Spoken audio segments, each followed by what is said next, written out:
Ladies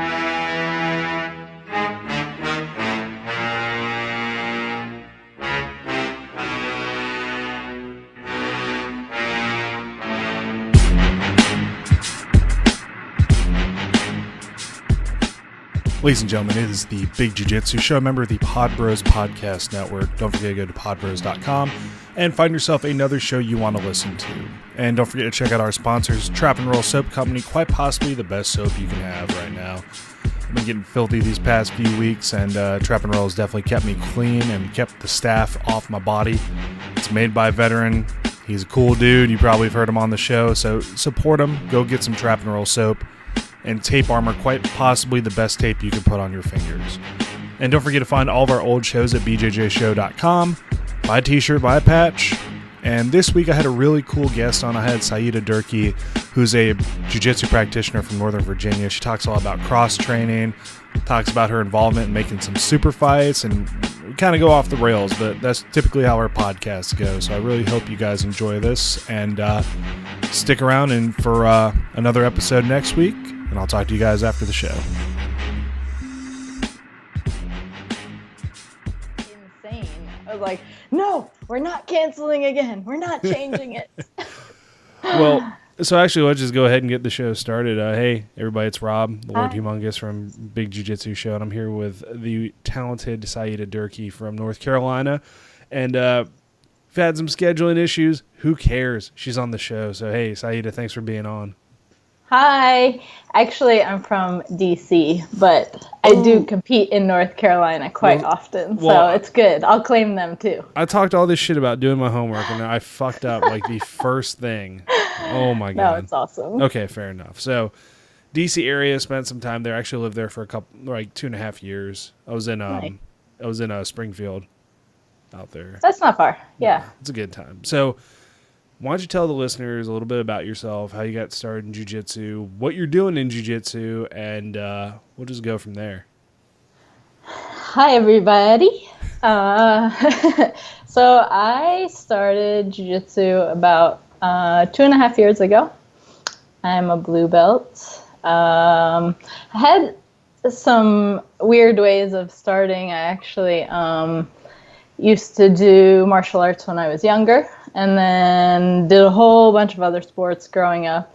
And then I actually got really sick in my late 20s for a few years and couldn't do any physical activities at all. And it was really difficult for me. It was a weird time. But I found capoeira, actually, and I was doing that for a little while. And I had a couple of friends who were MMA guys who would come, and they're like, you have to try jiu-jitsu. You would be so good at it. And I broke down one day and I was like, all right, let's do this. And actually found a Groupon and went, oddly enough. And yeah, so random. And I went, and it seriously was one of those first day I got on the mat. I was like, I'm never coming off ever again for the rest of my life. Nice. Groupon's where it's at. They really do wrangle you in, and you get some cool deals with it, especially, I guess, with jiu-jitsu. But apparently. You can get, what is it, a wine tasting and painting and Brazilian jiu-jitsu all from Groupon. All in one. Oh, you should just combine all three. What? Like, we can't put, I think we got to edit that out, because that's like probably be my next venture. There is the whole like everybody paints shit and then they drink wine at the same time, and still it blows me away. They're like people. Yeah. I'm like, everybody's picture looks great. So I think. Hey, I have friends who do this thing called cosmic rolling, where they have black lights on Friday nights and they have rolling in black lights, and everyone wears white gis, and it's so much fun. Really? So, you can combine those two easily. Oh my God. Like, what am I doing? What did I do leaving the DC area? Like, if you have stuff like that. You have to come back. No, well, there probably will be trips in the future, and I will definitely bring my white gi. Definitely go to Cosmic Rolling. Yeah, like, why wouldn't you? That's amazing. So, yeah. Capoeira. Right? Capoeira, yes. How long did you do capoeira for before you were like, I'll just go to the other Brazilian martial art? I did it for a couple of years, like I don't know. I just wanted to find something that I could do where I was moving again and I could feel like I was getting my physical activity in. And, they have a really great community. It's just good people. It's very similar to JiuJitsu community. It's actually a lot of the same people. So I loved that part of it. It was nice to meet some new people in the city. DC is one of those weird transient cities where it's really hard to become good friends with people because they just disappear. Yeah. And new people appear and then they leave and it's weird. So so it was nice to have that. And then but yeah, man, the day I found jiu-jitsu, that was it. Nice. Done deal. So what school are you currently training out of right now? So I train at Abmar Barbosa BJJ. Okay. And I also train with Isaac July Jr., who's from Big Brothers. And I do a lot of cross training. I travel a lot. I also work and live in DC, and Abmar's gym is in Northern Virginia, which I don't know if the listeners know, but it's a little bit of a hike. So I train during the day a couple of places. I'll give a shout out to Beta Academy and to 202 Strong because I train with both of them a lot and they've always been really, really welcoming and it's awesome. The cross training, I know some gyms are weird about it. Luckily, my coach is not. And, I feel like it's one big community, so let it be that. Well, that's the way it's supposed to be. But yeah, for some reason, a lot of people, maybe not a lot of people do get hung up still on the whole, like, these are our secret techniques, fuck anybody else. Exactly. Like, what happens if we have to fight them to the death? Like, right. And guess what? There's this thing called the internet now, and there are no more secrets. I don't know. Have you seen some of those people who can, like, knock people out without touching them? Ooh, oh yeah, those are the best videos ever. I seriously would just watch those at night and just get my full entertainment from the day from them. They are pretty amazing. And, I mean, I feel bad because people believe it. And yeah. I don't know, maybe in some, like, weird far-off universe or whatever, people can do that, but not here, man. Yeah, hey. Ain't happening. You never know. You never know. Some alien shows up and, like, has that ability. I know we're getting, like, real weird, like, Eddie Bravo level. Like, yeah. Fucks you up just by not touching you. Yeah, but for now, if I have to fight people, I'll stick with jiu-jitsu. Yeah, I think I'm pretty good. Yeah, pretty good with that. So you said you did martial arts as a kid. What style specifically? So, like you, I actually started with Taekwondo. That's right? Yeah. See, I do my homework too. Oh yeah, but you're better at it. You're 1 for 1 right now. I'm like 1 for 2 currently. So. So I started. Actually, I was living in Alexandria, Egypt, when I was younger, and I started with gymnastics. Was the first sport that I was super addicted to, and competed and did a whole lot with it. And then I had this little Russian woman was my coach. She was like 4 feet tall, and one day I swear I was like 9, no joke. And I went into class and my mom was with me and she was like, so your daughter cannot train anymore. She's too tall. And I was like 9. Wow. So yeah. So I stopped doing gymnastics because I'm too tall at 9 years old, apparently. Apparently. So then I did a little bit of everything. I was like swimming and horseback riding and playing soccer with everybody. And I found Taekwondo, and it was definitely a similar thing. Like, I know you guys have talked a lot about McDojos on your show. Absolutely. That's one of our favorite subjects. Yeah. Egypt, at least, yeah. No, actually, all of the places I went in Egypt, there's no such thing as McDojos there. It was legit, like, full-on striking at 9 years old, Hell no yeah. pads, wow. Just all out craziness. And my instructor there was actually like a chief of police, so he was like this super hardcore dude. But it was really fun. I loved that discipline of it. I loved competing. I like individual competition. Not everybody does. A lot of people like team sports. I always like that thing of like, you train with the team and you do all of that, but once you're out there, you're alone. It's up to you. If you fuck up, it's all on you. If you succeed, great. So yeah. I don't know. I like that. I don't know. I feel like, there is some merit to team sports, and everybody's working together. It teaches teamwork, blah, blah, blah. But at the same time, you'd be like, well, it wasn't me. It was fucking Billy over there. He messed up, man. We could have won that game. Yeah. Yeah. So, I don't know. I just like that. I like that feeling of being totally isolated and alone. And, it's like my entire brain just clears and one-on-one, that's it. Yeah, and you're a pretty active competitor as it is, aren't you? I am. Yes, I've been competing a lot. Super fights and everything too. Super fights and everything. It was. I didn't compete that much as a white belt, but it was like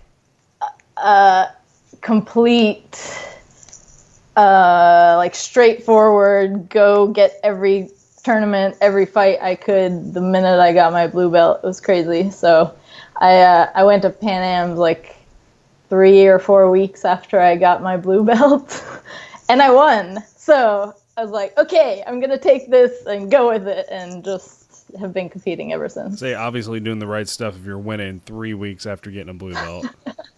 Yeah. Well, good team, good training partners. That's right. Counts a lot. Yeah. And there's a lot of tough gyms up there too. And the thing that like surprised me living up there was I was looking at all the gyms, and I was training at, well, it's now Matt Larson's gym. Back in the day it was USA JiuJitsu right there in was it off of Barta Road? Yeah. And I was like, well, look at all these other academies I could look at too. I'm like, oh, this one says it's only 15 miles away. Like, was it like 15-minute drive? Like, nah, an hour and a half. No, exactly. After work. Exactly. It's crazy. Yeah, I mean, my gym is, I don't even drive in DC because it's just impossible to get anywhere driving. But I take the metro, and it takes like an hour to get out there and an hour back at 10 o'clock at night. Yeah. Yeah, but hey, gotta do what you gotta do, right? That's right. I've never been so angry at traffic at like 11:30 at night. Like, why is there still traffic on 95? Why? Exactly. Yeah, it's pretty rough. Everybody should be at home asleep, but it's DC. Nobody's asleep. Nobody sleeps. Nobody does anything but work or complain about work. Yep. It's ridiculous. Absolutely. I in a sick way, I miss it. Oh, I miss how busy it is up there. I'm going to trade with you soon. You can have it back. I don't know. That might be in the plans one day. Who knows? But, like, I don't know where I'm going next. But, yeah, like, I keep telling my wife, I'm like, oh, man, I do miss being out there because she's from Manassas. So I drove her cross country. Oh, I didn't know that. Yeah. Yeah, I met her while I was stationed out there, and we drove cross country to Arizona. And she's used to the Potomac Mills Outlet Mall, which is like, oh my god, 7 million acres of just all the shopping you can handle. And then I drove her to this little town in Arizona, and I was like, "Here we are, baby." And legitimately, the first words out of her mouth were, "You brought me here? Where do I go shopping?" Yeah, well, there was a mall, and it had like 5 stores in it, and so you just. After like a bottle of wine and like, doing the whole "it's okay, I'm sorry." I'm sorry, like baby. 4 hours. She got used to it. But yeah, I do in a very sick way miss if I don't leave the house in the next 5 minutes instead of being at work on time, I'm going to be an hour late to work. Exactly. It's so crazy. Indeed. So, but you do, back to me not doing my homework, you do travel down a lot. So you've been in 2 Toro Cups now, yes? Yeah, and another one in 2 weeks. In 2 weeks. Yeah. So I know this show is going to air on Tuesday of this next coming week. So it'll be like the first week of October. It'll be October 14th. Outstanding. I'm competing every single weekend in October. So wish me luck. No, well, good luck. I mean, that's Thanks. Pretty daggone amazing. So getting prepped for this tournament. Working full time, not a tournament, getting ready for this super fight. Now you're gonna, I had no idea you were competing every weekend. Yeah. Working full time, how do you manage to do it? I know you say you train during the day sometimes, but I do. No, go ahead. I was just gonna say, like, where's the balance point? Like, I know there's some days I'm like, you know what? Fuck sleep. Who needs it? Yeah, and, pretty much. So, no, honestly, it kind of goes back to that thing about taking the metro rather than driving. Yeah. Like, I do this 75% sleeping, 25% eye open on the side, and I just sleep on the train, and I sleep on the train back, and I sleep, like 3 or 4 hours a night. Ouch. I don't sleep. That's usually the thing I give up the most. The weekend, you know what? You can make up sleep on the weekends, right? Unless you're competing. Unless you're competing, but then you sleep on the mats after the tournament, unless you compete at like 6 p.m. Or you somehow finagle a way to get other people to drive to the tournaments, and you sleep the 7 hours that it takes to get there. Yeah, well, that works too. That's a good solution for me. Yeah, god dang, I don't know. I'm a big wimp when it comes to sleep, so I need my sleep, and I'm all cranky and whatnot. But yeah, my sleep has suffered from jiu-jitsu and work. You gotta take it from somewhere. I mean, exactly. With these, so you've got your Toro Cup coming up. Where else are you going for the rest of the month? So next weekend on the 7th, I'm going to Charlotte IBJJF Open. Okay.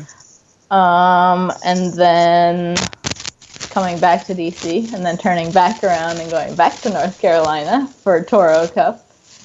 And then U.S. Grappling is coming back to the D.C. area for the first time in maybe 6 years, I think, since they've had one in Northern Virginia. So that's the next weekend. They've been getting bigger and bigger. It's pretty awesome. So it's really great to see. It's a lot of the same guys with Toro Cup, so it's nice to see that happening. And then on the 29th, Charlottesville, which is where my parents live, they're having this sub-only no-gi super series. I've actually been helping them kind of set up the super fights for that, so that's been kind of fun to be on that side of it, and doing some matchmaking is exciting and fun. You couldn't see it. She did that powerful. Like that Mr. What was it, the Mr. Burns fingers thing when he says excellent. Excellent. So you pretty much are just kind of putting people against each other and just like fight for me, puppets, and I'm like, who do I want to see? Who have I always wanted to see fight each other? Let's make that happen. I haven't really thought of it that way, and that's pretty terrifying and terrible. It's pretty awesome. I need to start doing that. You should. You definitely should. I'll make like toddler. Like, oh, that's terrible. I shouldn't joke because they have like that toddler fight club. I was thinking about that. Oh my gosh, you should totally do it. I was thinking Don't you have kids fight? You guys have some weird stuff going on. You got those like tag team jiu-jitsu matches. Yeah, I need that. I always thought that was an awesome idea. It was cool. It was interesting, and so pretty much I showed up. And I'm so sorry if the guy who created it is listening. He might be. I don't know, because they were asking a lot about the podcast. So maybe we picked up at least 2 listeners. He straight up asked me if I knew the rules, and I was like, "Oh yeah, totally, I'm good." I was like, "Oh no, IBJJF black belt rules. Like I can work with that. You just tell me like, let's do it. Yeah, let's just fucking compete. I don't care." And then I was like watching the first match. I was talking to Eva, who she's a purple belt. We're both the instructors, so she teaches the kids. I teach the adults. Yeah. And I'm like, oh shit, we can tag in then. Okay, cool. So we can do that. All right, so we can move to either one. And she's like, I thought you said you knew the rules. I thought you knew the rules, dude.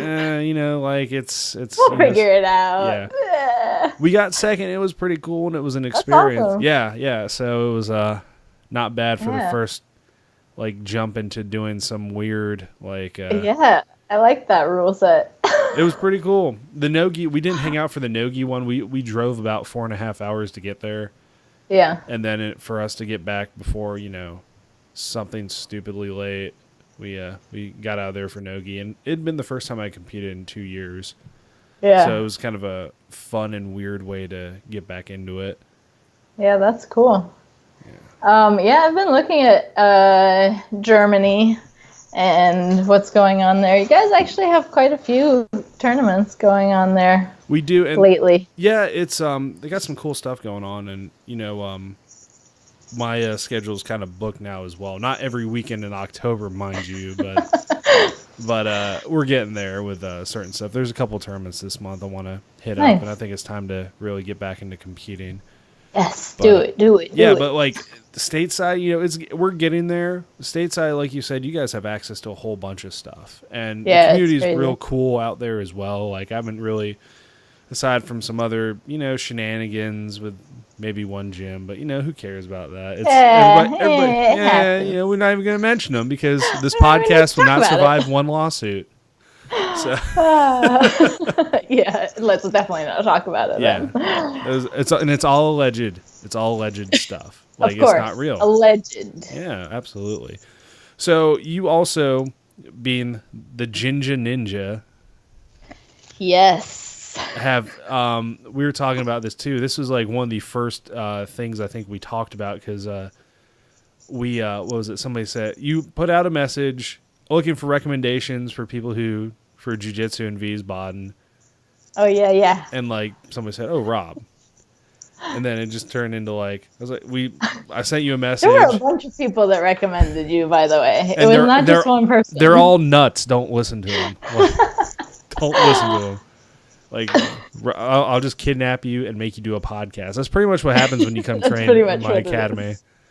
But you were talking. You have this really cool shirt, and like we talked a little bit about. Was it last night or the night before? Yeah. And it was the more jiu-jitsu, less drama, or less politics. Yes, more jiu-jitsu, less drama. Yeah. So how did that come about? So that shirt, so Amar Barbosa, my coach's fiance, Marisha, made that shirt before I ever started jiu-jitsu, but I think I got one of the last ones of the batch that she had made, and I don't know how many she made, but apparently not many because nobody had ever seen that shirt, and I started wearing it, and everybody that sees it is like, I need that shirt. Oh my God, that's exactly what I need. So we actually are going to start our own little t-shirt company. Dun, dun, dun. Grand announcement right now. Wait, so this is like a big jiu-jitsu exclusive. You're telling us this is the big jiu-jitsu exclusive. That's right. The first time ever we've had an exclusive, like breaking first story. First time heard breaking story. So yeah. I love it. I like it because a lot of there's so much shit in jiu-jitsu. Like so much drama. I don't know why. I really don't know why. I'm like, man, all of us are working hard, doing whatever, whether you're only training or you're working a full-time job or you have kids or a family. It's like, man, I don't know. I go there and I feel like everything is all better as soon as I finish training. Seriously. So I really am not sure how this whole drama thing happens in the jiu-jitsu world, but it definitely seems like there's been some drama, a whole lot of drama. I don't know where it comes from, really. I'm not sure. So I think like a lot of schools, the ones I've been to where drama doesn't really exist, is because this is just an observation, is because everybody isn't there to be like to kill everybody else in training or to, it's like, hey, I'm showing up. I'm just going to do jiu-jitsu. We're going to learn jiu-jitsu and then we're going to leave. Like a lot of the academies I've been to where it's all nice and, everybody's like, oh yeah, that was a good sub. Or, you show up and you just get your ass beat, but you're still fine. Well, in a sense, you're like, oh, suck it. Fucking terrible at jiu-jitsu. I need to quit this shit. Exactly. Like I feel like that every night. But like other gym, like some of the gyms I've been to, where it's like, oh hey, I'm Rob. Let's do jiu-jitsu, and they're like, yeah, let's roll. And then I'm on my back as a white belt getting knee barred. Oh, man, nice. I'm tapping, and he's like not respecting it. I'm like, those are the gyms that feels like it. And usually I know. Yeah, that's for sure. That's true. But some people, I don't know though. I mean, like I like I said, I travel to a lot of places, and I train everywhere I travel, and I've encountered a couple of gyms like what you're talking about, where it's a little bit crazy, or they treat visitors a little weird or whatever. But I try to do my homework and make sure that I know somebody there, or know somebody who recommends somebody there or something. And I've not really had that issue. And I'm huge on making jiu-jitsu a community and having, more open doors and less drama, less politics, more just straight up jiu-jitsu. Let's train. Let's, have a good time. Let's all get better together. No, I do like the idea of that. If you were to make a roadmap of some sort on how to get there, like, what do you see some things being that need to change, or that I guess some people maybe need to accept or kind of move towards in order to kind of realize that goal? I have thought about this actually, and I don't know if I'm going to get in trouble for saying this. So this is the podcast to do it on, I promise you. So I actually think that it's all about the instructors. I feel like instructors who foster an environment of open doors and community and communication amongst the team, if an issue comes up, let's address it, let's talk about it, and let's move on, I feel like, everybody will talk about stuff, and it's all like this person, it's like telephone, people are just, that's how the drama gets crazy, is when one person tells one person and then the story changes 10 people down the line and it turns into some big crazy thing that it never was to begin with. So I think that coaches that just address stuff when they come up and talk about it with their students and get it out in the open and, move on, that's really where the solution is. And if the coaches have issues with other coaches, I'm not really sure. Like, maybe there needs to be a grand poobah of BJJ community where coaches can go, bring it up. Each side can have their story told or something. I don't know. But I think that's really where the basis of it is. No, that actually, like the Judge Judy of the BJJ world. Exactly. Why don't we have that show? Like, I don't know. Let's make that happen too. Yeah. That's the next venture. Let's fucking do that. So what have we got lined up? We've got wine and painting and jiu-jitsu. We've got cosmic jiu-jitsu. Now we've got like a Judge Judy show for Judge jiu-jitsu. Judy jiu-jitsu. BJJ drama solved. No, I like it. That would work out pretty damn well, actually. Somebody was talking about, I'm trying to remember where I saw it. I want to say Reddit. Really want to say Reddit because that's where I get all of my... Because that's where all the information That's where all my BJJ information comes from, I guess. And then the Jiu-Jitsu After Dark guys. And then Jeff. Oh, yeah. Like, yeah, that's of course. Those three things all together give me all the all the information you need. That's all I fucking need. And then that's all you ever need. And then, what was it? It was like... somebody, we've made the comparison on this show before about jiu-jitsu kind of being like skateboarding or surfing. Like, it's a very, the subcultures are very similar to each other, which I find like just really interesting. It might be why I'm a big fan of it, because I was one of those shitty skateboarders in high school or whatever. But, and I'm just like having a midlife crisis and want to relive it. And, hey. Do what you got to do. Yeah. But, I had a conversation with my dad about jiu-jitsu. So not many people know this, but my dad is a Sufi sheikh, which is interesting in and of itself. That's a whole nother story. But he has lived 1,000 lifetimes in his life. And one thing that he worked on way back when he was a hippie is this book called Be Here Now. Yeah. Which it's kind of like the hippie Bible. And it's all about, existing in the moment and living your own here and now, right? Yeah. And one of the things that he talked about in it is this thing called temporary autonomous zones. And I was trying to kind of like have a talk about jiu-jitsu and have it make sense to him. Yeah. So we had this conversation and I was like, man, it's actually the exact same thing. It's like when a group of people get together and they could be anywhere in the world. Like in jiu-jitsu, if you have a mat and you have some people that do jiu-jitsu, it could be like on a street corner in Somalia or like a Las Vegas mansion, and it's going to be the exact same fostered environment on that mat, right? Yeah. So it's kind of, that's, the relation to him was exactly that. It's like when you have like-minded people and they're doing the same thing in the same place, it could be anywhere in the world, and that environment is going to exist. So that's what it needs to be everywhere. Well, no, I agree. Yeah. Well, wow. Actually, what was it? Be here now. Be here now. Be here now. I'm gonna have to look into that. Yeah, you should definitely. But no, I was saying like it's it's very similar subculture, and something is we're kind of waiting on this whole like maybe boom in Brazilian Jiu-Jitsu. We're kind of seeing it. Like I remember it, getting real like skateboarding getting real popular in like the late '90s and had like this giant like it was fucking everywhere. Yeah. In the 2000s.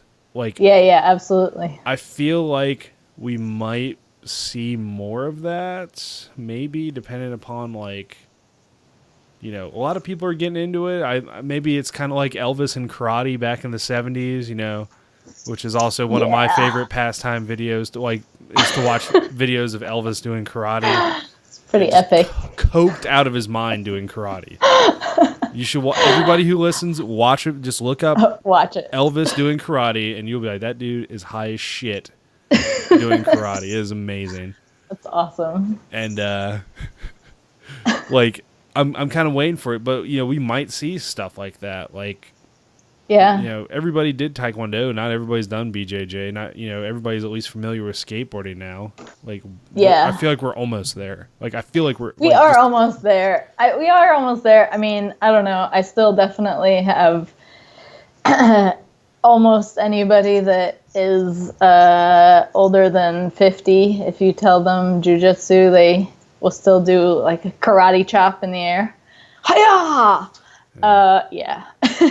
But I definitely think, MMA has helped it a lot. Yeah. It's helped people know what jiu-jitsu is, even if not completely. But if you're like, what happens on the ground in MMA? Yeah, pretty much that. Or like if you combine judo and wrestling and then added a third element, yeah, that's what it is. Yeah. We'll go with that. So, but I definitely think that it's grown a lot.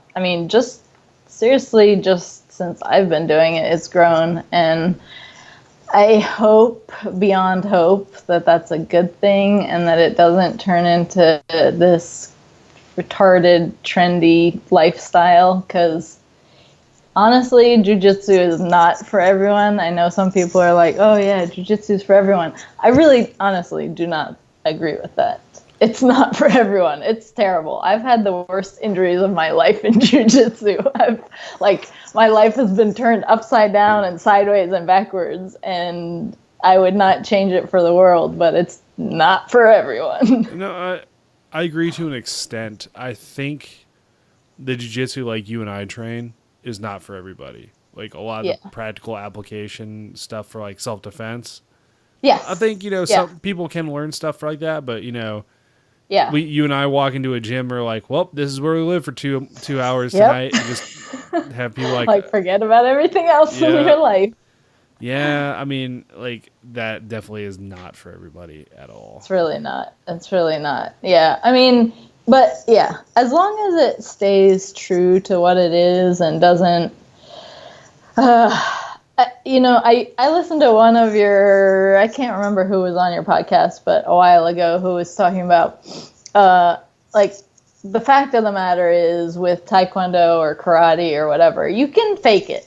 You can fake being like the man or the woman in that, but in jiu-jitsu, you go to any gym and you're going to get tested. Like, if you're wearing a belt and you roll not anywhere near that level, you're going to get called out for it. Yep. Like, it's just impossible to ignore that. So I think that as long as people are actively rolling, you're not going to be able to fake jiu-jitsu and have it be this weird, trendy thing. But if you eliminate that part, that's when trouble starts. Yeah, there's no relevance to it because, I mean, I've been to academies before, not jiu-jitsu academies. Like, dude, I'll fucking train anywhere. If somebody's like, yo, you want to come to Tai Chi class? But yeah, let's go to Tai Chi class. Yeah, let's do it. It's like, what can I learn from Tai Chi class? I'm like, oh, that's pretty cool. Like, oh, do you want to go to fucking whatever class? Like, yeah. I'm like, yeah, you guys are weird. Let's do it. I gotta see this shit, so let's do it. But like some of those, some of the more like you're not supposed to question legitimacy, kind of. Right. Like, no, dude, don't fuck with that guy. Have you seen him? He's a 7th degree black belt. He'll fuck you up. I'm like, I haven't seen the guy do a kick all night, man. Like, exactly. How do I know? How do I know that? Yeah, how do I know? And then you can't even like talk to them. Yeah. Like jiu-jitsu, man, I remember honestly the first night that I did jiu-jitsu, I didn't have a gi, I was in no gi, everyone else is in their gis, whatever. Yeah. And I'm like, straight up, can I roll with you to the black belt coach? And I was like, let's go. Like, I don't know. I want to know what this is all about. I want to know what it feels like to get my ass kicked by the best that's in here, So let's do that. No, that's something I do like about this. But, at the same time, you've got people, like you said, like, you're not allowed to. You can't even talk to them. You're not allowed to talk to him. You're not allowed to go up to Whoa, I got to stop you. Like, what? I got to stop you. You got to understand. Like, you're not within the instructor's circle. You have you don't understand. Fuck you. Yeah, that's the worst. I can't stand that. I really can't stand that. Yeah. But I think that's slowly weeding itself out as well. Like, there's no more. Like, I've seen Bruce Lee movies. I've seen, the Karate Kid and shit. Like, I get it. And, like, that's kind of like a cool movie cliche. But when you start, like, living the movie cliche, right, it's time to stop. Yeah. Just quit. Exactly. Just turn quit. it all in. Just turn it all in. Yeah. Do everybody a favor and quit. Don't do martial arts anymore. Just stop doing that, okay? Yeah. Thanks. Yeah. But yeah, I mean, it's tough when you did a martial art. Like, I did Taekwondo growing up and I loved it. So, I think that just like that, when people, especially in the jiu-jitsu world, you tell them like whatever martial art you used to do, and it's kind of a joke internally. Yeah. Listeners, this is amongst ourselves. We kind of laugh at everything else, But again, like for all the McDojos out in the world, there are lots of really legitimate places that are really teaching people true martial arts of all different kinds. So, I mean, I respect anybody who's really living what they believe and training hard and actually doing the real arts, whatever they may be. So, don't take away from that. But yeah, man, there's just so much craziness in that world. No, there really is. And I agree. I was very fortunate, like like we joke about Taekwondo. I was fortunate to go to a school where they're like, nah, man, you ain't ready for the next belt. You can't do this shit. Good. Like, yeah, you don't like pay for the next belt or oh yeah, you've been to this many classes, okay, that means you're ready for no man. Yep. That's not how it should be ever in anything. Yeah, you can pay for your test and you can go out there and you can fucking fail in front of everybody. Exactly. That's the same thing. So it was always like oh shit, like so and so just failed. Fuck. Like, yeah. Oh. Yeah. So that's good. I am fortunate about that, but So before we head out, I mean, man, we've covered some wild shit, and we're gonna go ahead since it's now. Here's the other thing: since it is recorded and it will be put out, we now have evidence that you and I have already come up with the BJJ Judge Judy show. And don't steal it, anybody. Yeah, wine, painting, and Brazilian Jiu-Jitsu. So there's like two things nobody else can steal. Yes, and for our grand announcement, you guys can look out for Gangsta Geisha T-shirts, which the first one will be More Jiu-Jitsu, Less Drama, second incarnation. Nice. So for everybody that's listening, why don't you tell them like where we can find you, where we can get those shirts, where we can keep our eyes open for all these cool things that you're doing. All right. We don't have a website yet, so you can just follow me on Instagram or Facebook, and it's Jinja Ninja BJJ. And Marisha is Grumpy Girl BJJ, which is the most awesome name ever, by the way. So if you follow us, you'll see the T-shirts. I promise, as soon as that T-shirt is out, I will be flooding the internet with it, so you'll see it. Nice. How do you spell Jinja Ninja for all? Jinja Ninja is GINJANINJA. Perfect. BJJ. It rhymes. It works. It's good. It's awesome. It's me. And we'll follow it. We already do. And Saida, I really do appreciate you taking some time out to talk to me today about. Thank you so much. And hey, anytime, always welcome on the show. I'm very excited for this next iteration of More Jiu-Jitsu, Less Drama shirt. Yes. I'll wear it with just my American flag pants on, just walking around. You can turn it into a tie-dye shirt, don't worry. Thank you. You know what, Sean? I hope you're listening to this shit. Thank you, Sean. I am going to turn it into a tie-dye shirt. I'm going to do cartwheels in it and everything.